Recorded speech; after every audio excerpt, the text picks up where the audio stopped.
안녕하세요 여러분. 7월 2일 주일날 고대 안암병원 교회에 주일 예배 드리기로 하겠습니다. 우리 다 같이 찬송가 29장 찬양하시겠습니다. 찬송가 29장.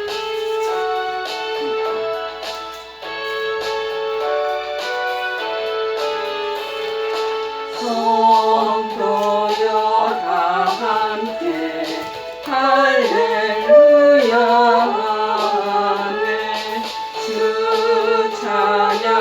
찬양하여라 할렐루야 주보좌 앞에서 택하시는 대를 다 찬송하여라 할렐루야 만물을 열어라 할렐루야 고난을 울려라 할렐루야 인도자 되시며 친구가 되신 주 그 사랑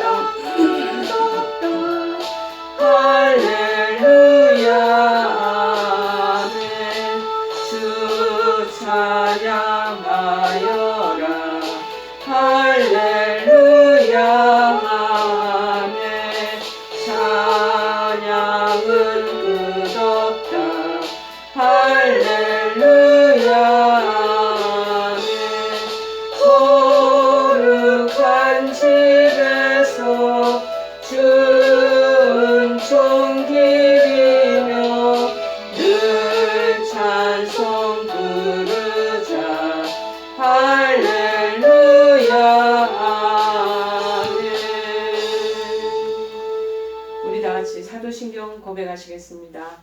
전능하사 천지를 만드신 하나님 아버지를 내가 믿사오며 그 외아들 우리 주 예수 그리스도를 믿사오니 이는 성령으로 잉태하사 동정녀 마리아에게 나시고 본디오 빌라도에게 고난을 받으사 십자가에 못 박혀 죽으시고 장사한 지 사흘 만에 죽은 자 가운데서 다시 살아나시며 하늘을 오르사 전능하신 하나님 우편에 앉아 계시다가 저리로서 산자와 죽은 자를 심판하러 오시리라.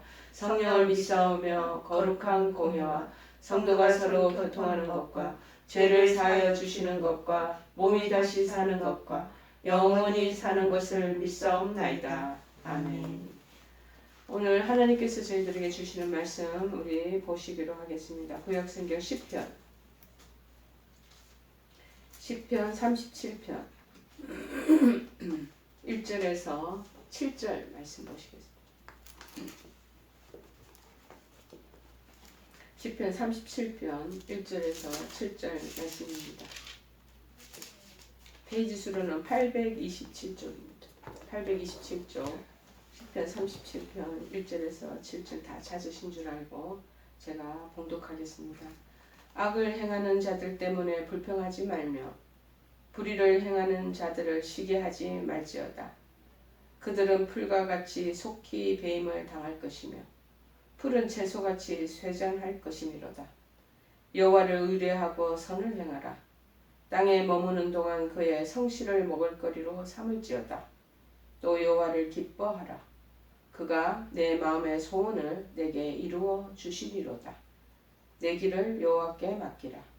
그를 의지하면 그가 이루시고 내 의를 빛같이 나타내시며 내 공의를 정오의 빛같이 하시리로다. 아멘. 의인과 악인의 결말이라는 말씀을 제목입니다. 죄송합니다. 의인과 악인의 결말. 여러분 성경에서는 어떤 사람을 의인이라고 부르냐 하면 우리들은 일반적으로 생각하기를 본질적으로 의롭고 착하면서 고결한 인격자, 이 사람들을 의인이다 우리 머릿속에 이렇게 선입견으로 매겨져 있습니다. 그렇지만 아닙니다. 이 의인은 우리가 생각하는 것처럼 본질적으로 착하고 의롭고 고매한 그런 인격을 가진 사람을 의인이라고 하는 게 아니고 하나님의 은혜로 용서받은 사람, 죄인을 가리키고 있습니다. 그 중에서도 구약 성경에서는 하나님과 바른 관계를 우선 가지고 있으며 그렇게 생활하는 인생, 그 인생을 의인이라 그렇게 칭하고 있습니다. 즉 하나님의 의지에 따라서 살고, 즉 하나님 뜻에 따라 산다는 것이죠. 하나님 기뻐하시는 것을 따라서 쫓아가고, 그리고 율법의 요구에 순종하려고 힘을 쓰게 되는 경건한 자를 일컫습니다. 그럼 대표적인 의인의 그 카테고리 안에서 들어가는 사람은 우리가 굳이 꼽자면 노아와 같은 사람, 그리고 욥, 그리고 다니엘과 같은 사람은 대표적인 그러한 그 카테고리 범주 안에 들어가는 사람이라고 일컬을 수 있습니다. 자, 그런데 신약 성경에서는요 뭐라고 그러냐면 그리스도를 믿음으로 하나님으로부터 옳다고 인정받은 신자들, 믿음의 사람들, 즉 저나 여러분 믿음의 성도들을 가리키고 있습니다. 그래서 이 의인은 어떻게 보면 소극적인 측면에서는요 죄의 용서를 받은 자라고 하고, 적극적인 측면에서 보자면 다 큰 넓은 관점에서는 하나님의 자녀가 된다라고 얘기를 하고 있습니다. 그래서 요한복음 1장 12절에 말하기를 영접하는 자, 곧 그 이름을 믿는 자들에게는 하나님의 자녀가 되는 권세를 주셨으니 그렇게 얘기하죠. 로마서 8장 17절에는 또 뭐라고 그러냐면 그럼 하나님의 이름을 영접하고 그 이름을 믿는 자에게 자녀라고 권세를 주셨는데, 자녀이면 자녀가 이제 우리가 되었잖아요. 자녀이면 상속자가 또 된다는 거. 곧 하나님의 상속자, 그리스도와 함께 한 상속자니 우리가 그와 함께 영광을 받기 위하여 고난도 함께 받아야 할 것이니라. 그렇게 설명 풀이하고 있습니다. 그래서 영생의 복락을 누리게 된 아주 영화로운 신분으로 우리가 바뀌어졌고, 그러한 것에 합당한 그러한 우리의 주시는 영광이 주어진다라고 얘기를 하는 것이죠. 그래서 이 의인들의 가장 큰 특징은 뭐냐? 은혜로 시작하고, 우리가 무슨 노력으로, 우리가 무슨 행위로 한 것이 아니고 하나님의 전폭적인 그 사랑, 하나님의 전폭적인 긍휼하심, 자비, 쉽게 얘기하면 그 선물이 우리에게 주어진 거예요. 그래서 은혜로 시작해서 그 다음에 우리가 은혜를 받고 하나님 자녀가 됐으면 그 다음에 살아가야 될 이제 목적이 생겼기 때문에 믿음으로 살아가야 합니다. 하나님의 뜻에 부합되는, 하나님이 기뻐하시는 그 목적과 그 뜻을 따라서 우리가 살아가야 된다라고 말하는 것이죠. 그래서 하박국서 2장 4절에 말하기를 의인은 그의 믿음으로 살리라. 하나님 자녀로 칭함받고는 그 다음부터 삶이 믿음 안에서 사는 것으로 바뀌어져야 된다는 거예요. 로마서 1장 17절에도 언급하기를 오직 의인은 믿음으로 살리라. 그렇게 말합니다. 여러분, 사람이라면 누구나 다 축복받는 삶을 살기 원합니다. 성공하기를 원합니다. 그러나 누구나 다 부귀와 영화를 누리고 성공적인 삶을 살게 되지는 않습니다. 그러나 의인된 그리스도인들은 세상 사람처럼 그들이 보는 관점처럼 하루아침에 벼락 부자가 된다거나 또는 로또나 뭐 이런 도박꾼들처럼 갑자기 뭐 요즘 세상 사람들이 얘기하는 대박이 그래서 터져서 꿈꾸는 그런 사람들의 삶이 아니다라는 것을 우리가 먼저 전제를 두어야 될 것입니다. 그러나 우리가 이 세상에서 인생에 일어나는 모든 복은 하나님으로부터 온다라는 것을 믿고, 그래서 하나님 뜻대로 살기를 원하며 힘쓰는 사람들에게 그 복이 주어진다라고 성경적인 이 복의 근원은 거기서 흘러나온다고 정의를 내리고 있습니다. 그래서 오늘 사는 우리가 어떻게 사는 것이 참 중요하겠다는 걸 깨닫지 않겠습니까? 그것이 바로 믿음의 사람이 걸어갈 길이요. 또 우리 의인이라고 칭함을 받았으면 의인답게 그것이 살아가는 길이라는 것을 오늘 본문 통해서 배우고 깨닫는 것입니다. 시편 37편은 다윗의 시입니다. 다윗이 인생 말년에 지은 시로서 평생 살면서 인생의 산전수전을 다 겪은 그 다윗이 말년에 의인의 형통과 악인의 멸망을 체험하게 된 것이죠. 그러면서 신앙 고백적으로 이 내용을 지은 시 내용 오늘 37절입니다. 다윗은 양치는 목동으로 낮은 신분에서 출발한 사람이에요. 그러다가 나중에는 완전 최고의 정점을 이루는 왕의 자리까지 오르게 되죠. 왕의 자리에 오르니 부귀와 영화를 누리는 그런 왕자의 또 그 포지션이 딱 이렇게 매김되어졌습니다. 다윗의 인생이 어떤 줄 우리는 모두 다 잘 알고 있습니다.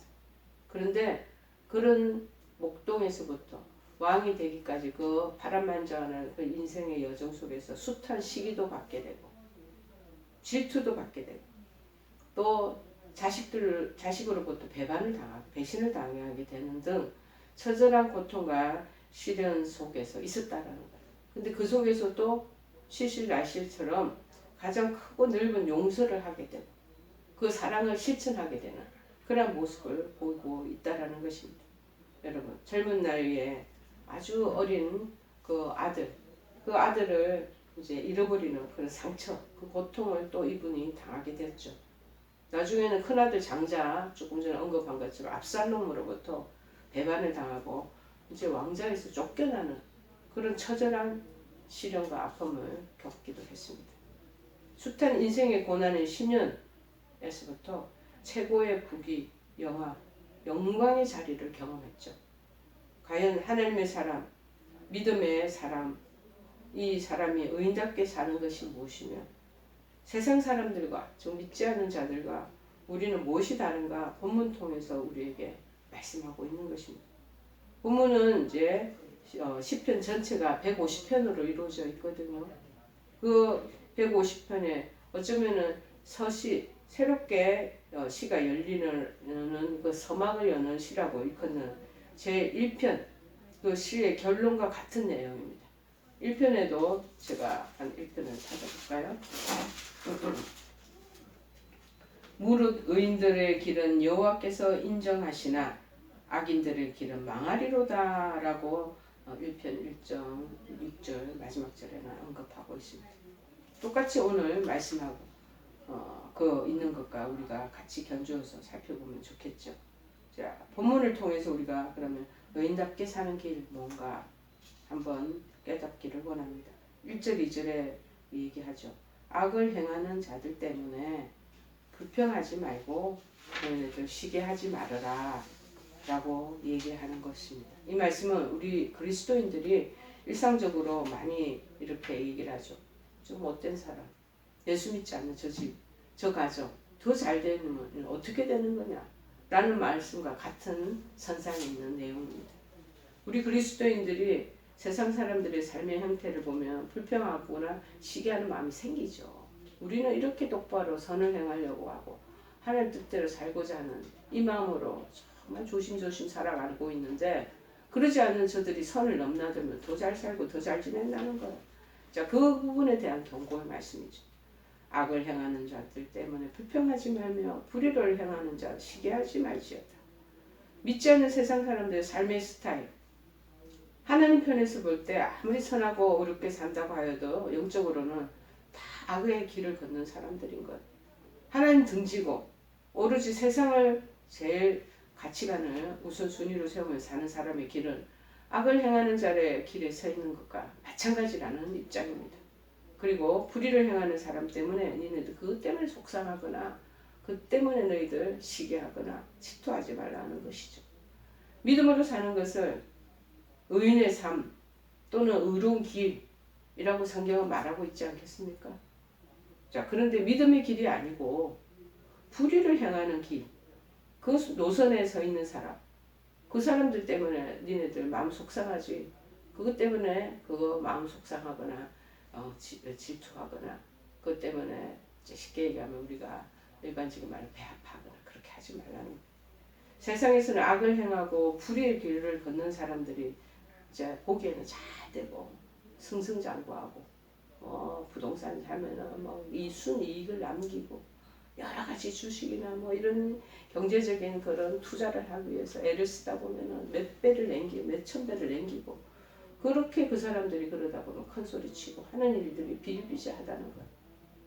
그리고 어렵게 살고자 우리 좀 전에 제가 언급한 것처럼 이렇게 믿음의 길을 찬찬히 조심스럽게 살아가는 사람들 불이익도 당하고 그들에게 또 큰 손해를 보는 경우가 많다는 거예요. 그러나 하나님이 통치하시는 세상은 절대로 그렇지만은 않다라는 것을 말하고 있는 거죠. 그래서 이전에 언급하기를 그들은 풀과 같이 속히 배임을 당할 것이며 풀은 채소와 같이 쇠잔할 것이다 라고 말씀하는 거죠. 악을 행하고 불이 일삼는 사람들의 삶이 마치 한철 무성하다가 배임을 당하는 풀과 채소와 같다는 거예요. 지금 7월달이니까 얼마나 나무들이나 풀들이 무성하고 번창합니까? 지금 한때라는 거예요. 자, 풀이 어떤 식물입니까? 봄에 싹이 나오잖아요. 한철 여름에 엄청 푸르름이 녹음이 짙잖아요. 무성합니다. 근데 결국에는 그것들이 나중에 다 배임을 당하는 채소도 마찬가지. 봄에 씨앗 뿌리죠. 가을이면 거두어들이는 것이 채소지 않겠습니까? 악 행하는 자, 불의를 행하는 자, 하나님 입장에서 보면은 풀과 채소와 같은 입장이에요. 그런 존재라는 거. 그런 운명에 놓여 있을 수밖에 없다라는 것을 말합니다. 그래서 이 성경에 보면 풀이나 채소, 이런 꽃 이런 것들이 지극히 시한부적인 것을 우리에게 비유해서 말씀해주고 있지 않습니까? 그런 거와 동일하다는 것. 여러분, 히스기야 왕 때 아수르의 왕 사네립이 이스라엘을 침공했던 적이 있었습니다. 이방인의 운명에 대해서 이때 풀과 채소로 비유했던 것을 우리가 기억합니다. 열왕기하 19장 26절에 언급하죠. 그들은 들의 채소와 푸른 풀과 지붕의 잡초와 자라기 전에 시든 곡초같이 되었느니라. 그렇게 말씀했습니다. 시편 92편 7절에도 악인들은 풀과 같이 자라고 악을 행하는 자들은 다 흥하게 보일지라도 영원히 멸망하리라. 전국적으로 어떻게 된다고 결말을 말씀하죠. 시편 103편 15절에 또 얘기하는 거 한번 보실까요? 인생은 그날이 풀과 같으며 그 영화가 들의 꽃과 같도다 말씀하죠. 그리고 오늘 본문의 후반부의 9절에서 17절 우리가 그 이후로는 제가 봉독을 안 했는데요. 악인과 불의를 행하는 자들의 말로 결말이 어떻다라는 것을 말씀하고 있습니다. 9절에 말하는 걸 제가 찾아보니까 이렇게 되어 있습니다. 진실로 악을 행하는 자들은 끊어질 것이나 여호와를 소망하는 자들은 땅을 차지하리라. 10절에 잠시 후에는 악인이 없어지리니 내가 그곳을 살필지라도 없어지리라. 그러니까 아예 존재 자체를 없애버리신 그냥 하나님께서 다 진멸시켜신다. 14절에서 15절을 한번 보실까요? 자, 악인이 칼을 빼고 활을 당겨 가난하고 궁핍한 자들을 엎드러뜨리며 행위가 정직한 자를 죽이고자 하나 그들의 칼은 오히려 그들의 양심을 찌르고 그들의 활은 부서지리로다. 17절에 악인의 팔은 부서지나 의인은 여호와께서 붙드시는도다 말씀합니다. 얼마나 마음에 큰 위안이 옵니다. 그러므로 악행하는 자, 불의를 행하는 자, 지금 그들이 악행 잘 되는 거 니네들이 그거 불평하구나. 비교해가지고 니네들 스스로가 너무 위축되거나 시기하지 말라는 말씀이 여기 담겨져 있는 것입니다. 자, 그럼 그리스도인 우리 의인은 어떻게 살아야 하나? 그것은 이제 3절에서 7절의 내용을 언급하는 거죠. 여호와를 의뢰하고 선을 행하라. 땅에 머무는 동안 그의 성실을 먹을거리로 삼을지로다. 또 여호와를 기뻐하라. 그가 내 마음의 소원을 내게 주시리로다. 내 길을 여호와께 맡겨라.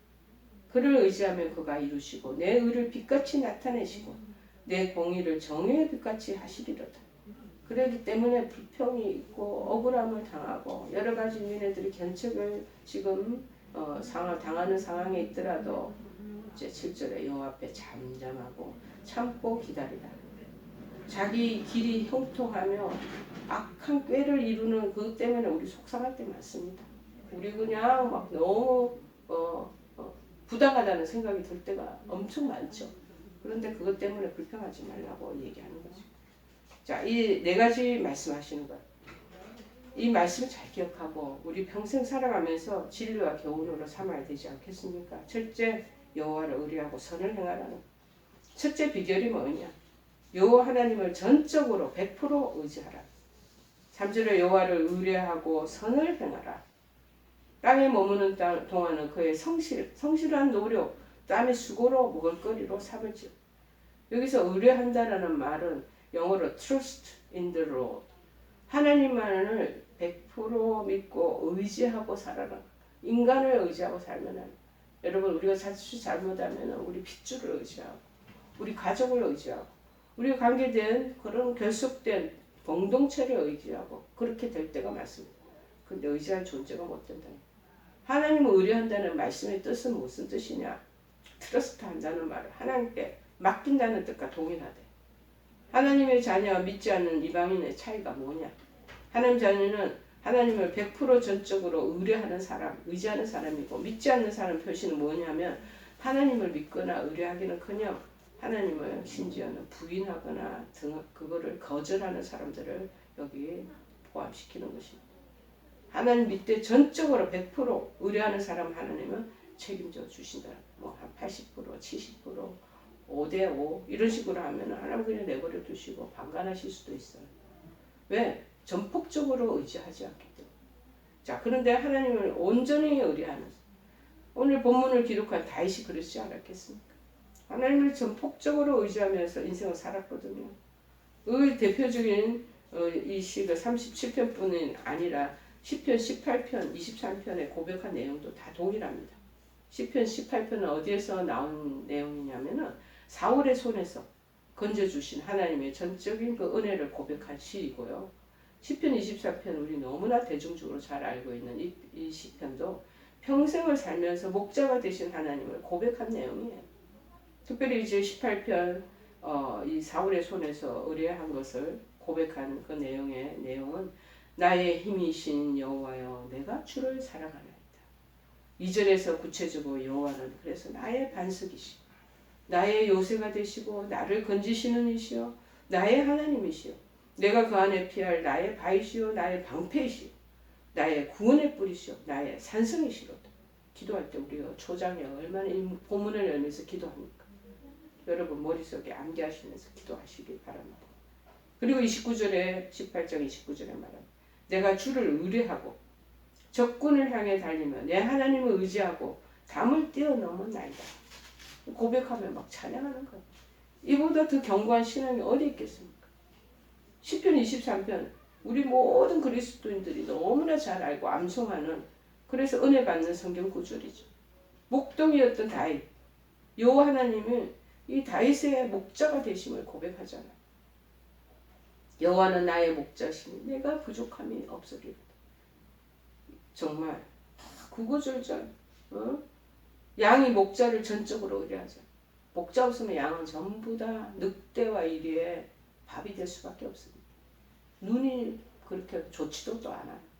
그렇게 또 명척하고 명석한 그런 동물도 아니에요. 그런데 목자가 있어야지만 초장에 먹이를 먹을 수 있고 물가에 물도 찾아서 그 안내를 받아서 먹을 수 있고 그렇다는 거죠. 전적으로 의지하는 것. 그런데 그 의지를 할 때 축복이 주어진다는 것을 얘기합니다. 이 세상에서 그리스도인들 뿐만 아니라 세상 사람들까지도 가장 많이 애송하는 시가 바로 시편 23편. 제가 미국 병원에 있을 때 한우들을 방문할 때 시편 23편을 많이 암송해요. 그래서 아니면은 제가 가지고 조금 쪽보음이 있었어요.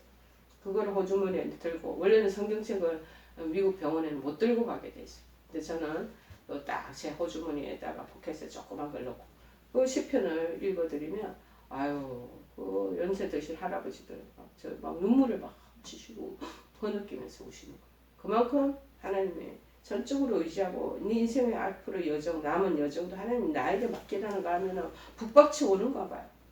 자 4절에서는 내가 말합니다. 23장 4절 내가 사망의 음침한 골짜기로 다닐지라도 해를 두려워하지 않을 것은 주께서 나와 함께 하십니다.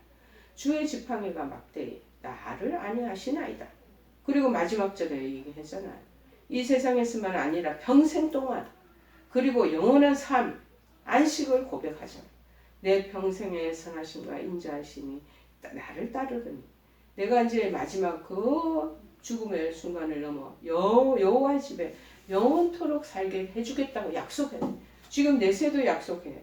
그 이후에 4, 5세기도 약속해. 이런 신앙이 어디 있습니까? 여러분, 블레셋 군대가 이스라엘 침공해서 싸울 때 소년 다윗이 블레셋의 이 거인 장수와 대결하여 이긴 것은 우리가 생각해도 놀라울 일이죠. 이게 어디서 나왔냐? 만군의 여호와를 의뢰하는 신앙 때문에 나오지 않았겠습니까? 다윗은 사무엘상 17장 45절에 너는 칼과 창과 단창으로 내게 나왔지? 거인 골리앗이 큰 소리 치는 거야. 나는 만군의 여호와의 이름 곧 네가 모욕하는 이스라엘 군대의 하나님의 이름으로 내게 나간다. 얼마나 당당합니까? 꼬마가 14세 된 소년이 거인 이 장수 앞에 네가 그렇게 좋은 칼로 고운 무기로 나를 지금 위협하고 나를 죽이려고 하지만 어린 반푼어치 없다. 너보다도 더 막대하신 하나님의 이름으로 내가 간다. 결국 골리앗은 목을 베게 되지 않습니까? 여러분, 우리도 하나님을 이렇게 다윗처럼 전적으로 의지하는 우리들이 되기를 바랍니다. 자, 둘째는 뭐냐? 오직 기뻐하라는 거. 여호와를 의뢰하라. 두 번째는 기뻐하라. 4절. 의인답게 사는 길은 뭐냐? 여호와 때문에 기뻐해야 돼. 우리가 세상에 주어진 우리 환경과 여러 가지 주어진 재물과 나의 주어진 소유와 그런 학식과 이런 것 때문에 기뻐하는 것이 아니고 그냥 여호와 의인답게 사는 길 그냥 하는 주시는 그 믿음으로 사는 걸 그걸 기뻐하라는 것. 사람이 과연 무엇으로 인생의 기쁨을 삼느냐 하는 것이 중요하죠. 요새는 현재 자본주의 사회이기 때문에 돈과 물질 기쁨으로 사는 사람 많습니다. 지금 다 경제적으로 떨어져 지금 인플레가 일어나고 이러니까 또 그것 때문에 슬퍼하는 사람도 또 많아요. 그러니까 돈에 의해서 재물에 의해서 왔다 갔다 하잖아요. 인생에 정말 굴곡이요. 이렇게 생기는 거죠. 명예, 권세, 기쁨으로 살죠. 고위간직에 있다 한들 내가 어떤 보직에 있다 한들 2년 3년 있으면 다 그 책을 내려놔야 돼.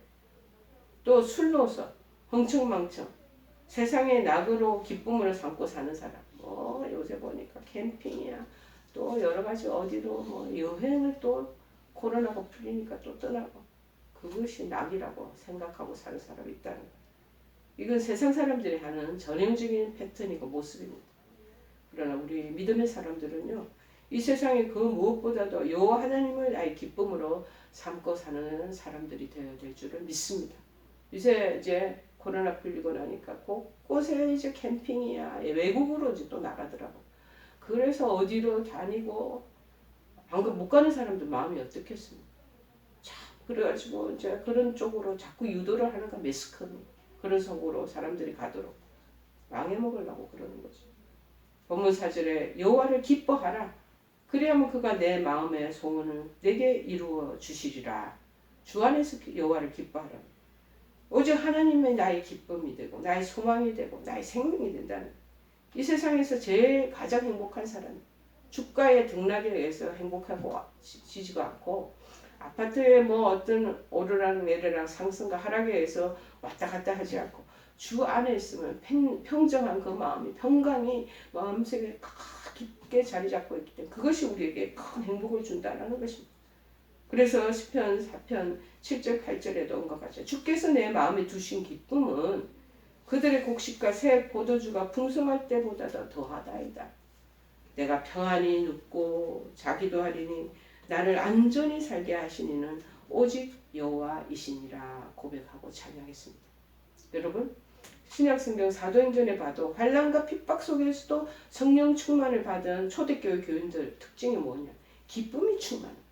복음이 전파되는 곳마다 병자들이 낫고 여러분 지금 복음이 마음속에 여러분의 여호와의 이름으로 가득 차 있고 하나님 주시는 그 복음의 신앙의 기쁨이 충만한 놀라운 병마의 그 회복이 일어나게 될 줄을 믿습니다.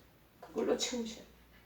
그러면 약효도 같이 발하여지는 것, 각종 기적이 일어날 줄을 다 믿습니다. 그래서 사도행전 8장 8절에 보면은 뭐라고 하냐? 그 성에 큰 기쁨이 있더라. 복음이 전하되고 예수님의 말씀이 선포되는 것. 막 온 전체가 막 조이, 기쁨으로 차고 넘친다는 거예요. 사도행전 13장 52절에도 언급합니다. 제자들은 기쁨과 성령이 충만하니라. 그래서 성경에 항상 기뻐하라고. 그 당시 그 초대교회 시절에 뭐가 그렇게 물질이 많았고 뭐가 그렇게 윤택하고 풍요로웠겠습니까? 먹기가 그렇겠습니까? 먹거리가 많았겠습니까? 그럼에도 불구하고 복음의 역할은 놀라 우리의 안에 엔도핀을 막 솟아오르게 한다는. 그리고 무엇보다도 기뻐하라고. 사도 데살로니가전서 5장 16절에 이제 항상 기뻐하라고. 그것이 우리를 향하신 하나님의 뜻이래. 믿음의 사람, 하나님 자녀라가 우리가 칭함받은 자들이 기뻐하지 않고 우울하고, 그 다음에 우리가 여러 가지 딜레마나 그리고 디프레스에 걸려있다. 그거 하나님 기뻐 안 하신다. 주 안에서 기뻐하라. 여러분, 기쁨이 없는 신앙은 뭔가 문제가 나타난다는 거 여러분 스스로 진단하시기를 바랍니다. 지금 비록 여러분의 병마 지금 병상 속에 있다 할지라도 여러분 안에 하나님 주시는 그 복음으로 인하여 신앙으로 인하여 기쁨이 안에서 이 조그만 불씨가 되어서 올라와야 돼요. 그렇게 하면은 하나님께서 주시는 놀라운 은혜 가운데 뭔가가 새로운 소망의 그 서광이 이렇게 비춰질 줄을 믿습니다. 찬송가 95장 가사에도 1절을 보니까 나의 기쁨, 나의 소망이 되신, 나의 생명 되신 주, 밤낮 불러서 찬송을 드려도 늘 아쉬운 마음뿐일세. 5절에 말합니다. 나의 진정 사모하는 예수님 음성조차도 반갑고 나의 생명과 나의 참 소망은 오직 주 예수뿐일세. 이 작사자의 신앙과 사랑을 진솔하고 애절하게 고백하고 있지 않습니까? 찬송가 또 431장을 보니 가사에 주 안에 기쁨이 있네, 주 안에 살자, 주 안에 평안이 있네, 주 안에 살자, 주 안에 사랑이 있네, 주 안에 소망이 있네, 주 안에 천국이 있네, 주 안에 영생이 있네. 그렇기 때문에 기뻐하라고 우리에게 권고하고 계십니다. 그 다음 세 번째는 뭐냐? 의뢰하고 기뻐하고 맡겨야 돼. 5절에 세 번째 의인답게 사는 길은 전촉적인 내 길을 여호와께 맡기라. 저는 옛날에 막 지금 이 사역의 길에 들어가기 전에 새로운 사역의 길에 들어간다는 게 엄청 심적으로 부담스러워. 그리고 그것이 나에게 큰 짐이었어. 이걸 어떻게 나가냐. 각가지 여러 가지 염려와 우려와 걱정과 앞날에 대한 불투명 막 이런 것들이 너무나 막 절절히 스며들 때마다 이 말씀을 읽으면 5절에 이 말씀 제 침대 위에다 올려놔요. 조그만 액자에 담아가지고 내 길을 여호와께 맡기라. 그를 의지하면 그가 이루시고 라고 얘기해요. 35년 전 40년 전 그때 그 상황을 이렇게 머리에 염두에 두면서 했던 그 시절을 다시 제가 상고해 봅니다. 그때 막 안절부절 못하고 이거 뭐 어떻게 내가 뭔가를 이루려고 하고 막 내가 뭔가 플랜을 세우고 제가 뭔가를 뭐 이끌어간다라는 그런 그게 왠지 많았던 것 같습니다. 근데 그런 걸 다 지금 생각하니 쓸데없는 거예요. 그러니까 말씀을 그럼 또 바라보는 거예요. 말씀을 통해서 힘을 얻고 아니야. 내가 하나님께 맡겨야 돼. 내가 하는 거 아니지. 하나님 의지해야 돼. 하고 또 내가 내 스스로가 다시 마음을 추스리고 나한테 세뇌작용을 하는 거야. 암송하면서. 그러면서 오늘날까지 이렇게 된 것이 얼마나 그 말씀이 구구절절히 옳은지 맡기라고.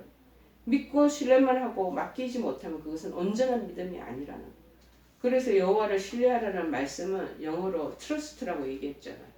맡기라는 말은 영어로 commit your way to the Lord. 다 그것을 온전히 다 그분에게 옮겨드려라. 그분이 맡아서 하도록 그 부분을 다 의뢰하라는 거예요. 믿고 그냥 그대로 그것을 그분이 하도록 그것을 커밋이라고 그러거든요. 우리가 은행에 통장에 돈 넣는 게 왜 그럽니까?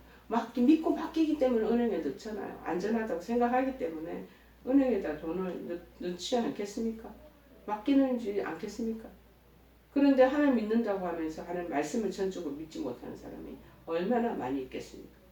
여러분, 건강에 좋다는 약은 여기저기 믿고 자기를 맡기고 복용을 막 합니다. 그런데 하나님 말씀은 정작 100% 믿지를 못하니 너무나 안타깝죠. 이제부터 맡기시기를 바랍니다. 하나님께 위임하며 커밋하는 신앙을 가지시기를 바랍니다. 그러면 하나님은 우리를 전적으로 책임져 주시는 줄 믿습니다. 하나님께 맡길 때 당신이 책임져 주시고 문제 해결해 주시는 거예요. 법적인 사람들이 문제가 생기면요, 누구를 우리가 의뢰합니까? 선임을 하는 거를 비싼 돈을 주고 요새는 변호사비가 얼마인지 모르지만 200, 300 사건에 따라서 400~500씩 하더라고요. 변호사 선임하고 그 자기 문제 다 맡기잖아요. 자, 그러나 하나님께는 그렇지 못하잖아요.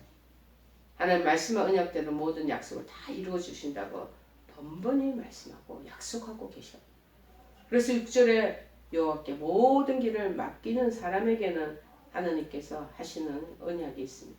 내 의를 빛같이 나타내시며 내 공의를 정오의 빛같이 하시리로다. 그러니 의롭게 사는 것을 빛같이 나타내 주시고 가장 밝고 분명한 정오의 12시의 빛이 얼마나 강합니까? 그렇게 해주시겠다는 거. 나타내신다는 말씀을 분명하게 보여주신다는 의미로 우리가 받아들이면 좋겠습니다.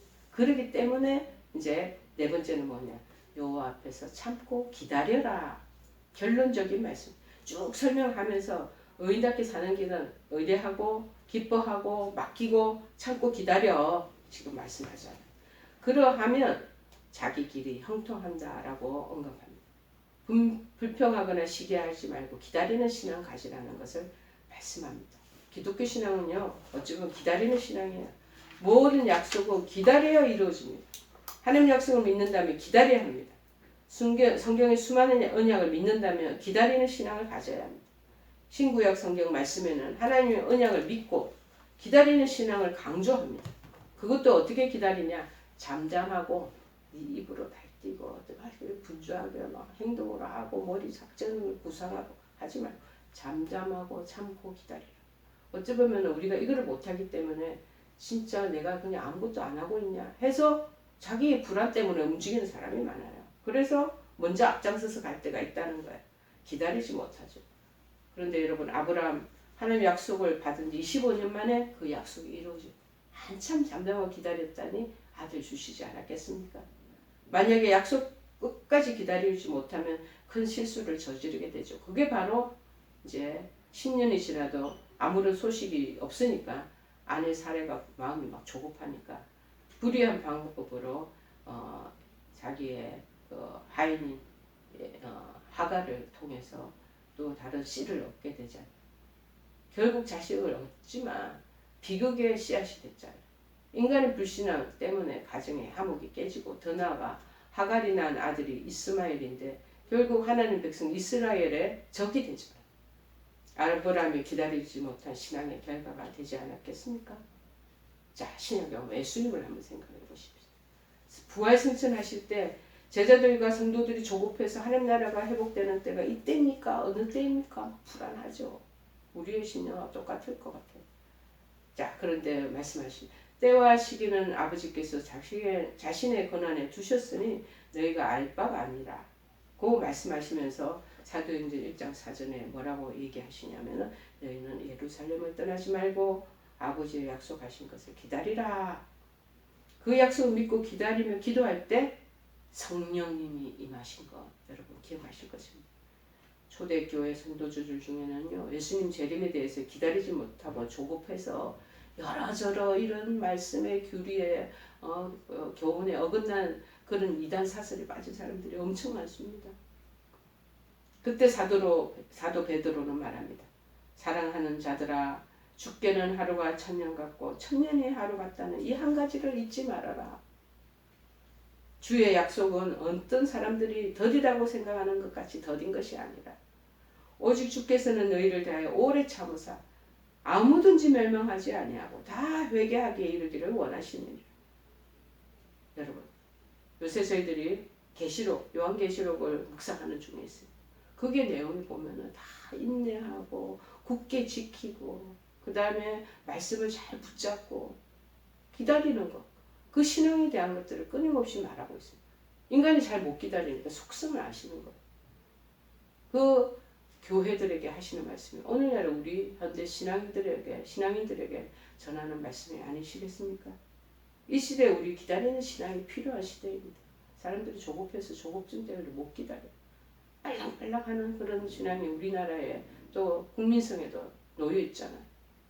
이른 비와 늦은 비를 기다리는 농부신정으로 비가 안 온다고 막 뭐 발별 방법 해보세요. 아무 소용 없잖아요. 이른 비도 주시고 또 열매를 맺을 때 또 가을에 그 당시에 또 늦은 비도 주시고 할 때 하늘에서 주시는 그거를 잠잠히 기다리는 농부심정으로 조바심 내지 않고 하나님 약속을 믿고 기다려야 하는 거예요. 기도했으면 너무 조급하게 야단치지 말고 응답을 기다리는 신앙이 필요한 줄 믿습니다. 결론입니다. 의인과 악인에 대한 하나님의 처리 방법, 그 결말을 분명하게 하나님께서 말씀하시고 계신 부분이 하반부 본문입니다. 9절입니다. 진실로 악을 행하는 자들은 끊어질 것이나 여호와를 소망하는 자들은 땅을 차지하리로다. 그 땅이 지금 이 땅인지 아니면 우리가 이 땅에서 못할 일들은 또 다음 생에 4, 5세기에 있을 그 땅을 얘기도 하시는 겁니다. 잠언 11장 7절 8절에 말합니다. 악인은 죽을 때 그 소망이 끊어진다. 악인들 실컷 이 땅에 살 때 잘 먹고 잘 살았기 때문에 죽으면 끝난다고 얘기를 하죠. 자, 그래서 불의의 소망도 없어진다. 20절에 악인들은 멸망하고 여호와의 원수들은 어린 양의 기름같이 타서 자, 기름이 막 지글지글 타는 거 그처럼 연기가 되어 없어진다는 거. 반대로 의인들에 대해서는 말씀하고 계시는 부분이 있습니다. 주의 복을 받은 자들은 땅을 차지하고 주의 저주를 받은 자들은 끊어지리로다. 얘기하시죠. 23절에 얘기도 하고 계십니다. 여호와께서 사람의 걸음을 정하시고 그의 길을 기뻐하시니 우리 인생이 아무리 발버둥치 하나님이 우리를 위해서 디자인 다 해놓으셨어. 인생 이 정도를 같은 보폭을 이 정도를 해놓고 우리가 아무리 뛰어도 개시 우리가 원하는 대로 이루어지지 않아요. 다 정해놓으셨어요. 그 길을 그래서 기뻐하시고 24절에 그는 그러나 넘어지나 아주 엎드릴 때도 넘어질 때 있다. 그러나 완전히 엎어지지 않은 것은 여호와께서 우리 손을 붙들고 계신다는 것. 25절 말씀 볼까요? 내가 어려서부터 늙기까지 의인이 버림을 당하거나 그의 자손이 걸식함을 당함을 보지 못하였도다. 그렇게 말씀하고 있죠. 여러분 어떤 생각이 드세요? 하나님 주시는 말씀에 큰 은혜가 물결같이 들어오지 않겠습니까? 우리 하나님께서 주시는 결론 부분을 우리가 잘 마음속에 간직하시고 여호와 앞에서 기다리고 그리고 기뻐하고 의뢰하고 그리고 무엇보다도 하나님의 그 뜻을 따라 선을 행하는 삶을 살 때 맡기면서 살 때 하나님께서 우리에게 주시는 놀라운 은총을 다해 주신다고 약속하셨습니다. 이 약속을 붙잡고 날마다 살아가는 저와 여러분 되기를 간절히 축원해 드립니다. 428절 찬양하시겠습니다. 428절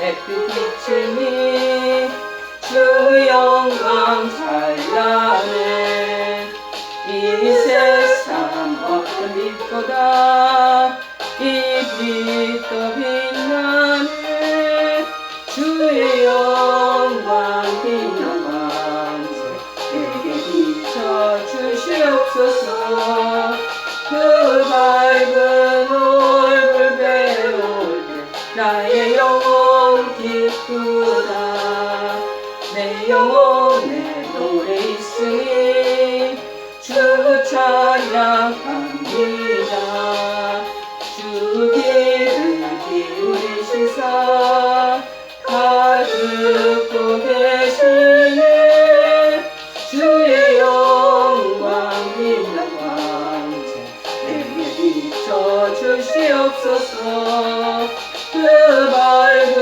얼굴 배울 때 나의 영혼 기쁘다 내 영혼의 봄날 되어서 주와 함께 하실 때 그 평화 내게 깃들고 주 은혜 꽃피네 주의 영광 빛난 광채 내게 비춰 주시옵소서 그 밝은 얼굴 배울 때 나의 영혼 기쁘다 내 영혼에 희락이 있고 큰 소망 넘치네 주 예수 복을 주시고 내려주시네. 주의 영광 빛난 왕께 비춰주시옵소서. 그 밝은 얼굴 배울 때 나의 영혼 기쁘다. 기도하시겠습니다. 살아계신 하나님, 저희들 인생에 또 2023년도 반을 지나고 있습니다. 하나님, 여러 가지 경제적인 어려움 때문에 저희들 참으로 공고한 가운데 있는 자들도 있고, 질고 때문에 또 슬픔에 절망에 젖어 있는 자들도 있습니다. 그러나 하나님, 오늘 의인과 악인에 대한 것을 말씀해 주시면서 여호와를 기뻐하고 여호와를 의뢰하고 여호와께 그 길을 맡기고 나아갈 때 주님께서 우리를 빛같이 나타내시고 저희들을 종의 빛같이 드러내 주시겠다고 말씀하시니 고맙고 감사를 드립니다. 주어진 이러한 형편과 사정 때문에 불평하거나 시기하지 않도록 도와주시고 잠잠하고 참고 기다리는 그러한 믿음의 좋은 하나님 아버지 정도를 걸어갈 수 있는 우리 하나님과 그 가족들이 되도록 복을 더하여 주시옵소서. 지금은 우리 주 예수 그리스도의 크신 은혜와 하나님 아버지의 지극하신 사랑하심과 성령님의 교통 역사 충만하신 은총이 주님의 뜻대로 살아가기를 다짐하고 결의하는 사랑하는 모든 한우들과 그 가족들 머리부리 위에 이 영상을 시청하는 모든 권속들 위에 지금부터 영원토록 함께 하옵시기만을 간절히 축원하옵나이다. 아멘.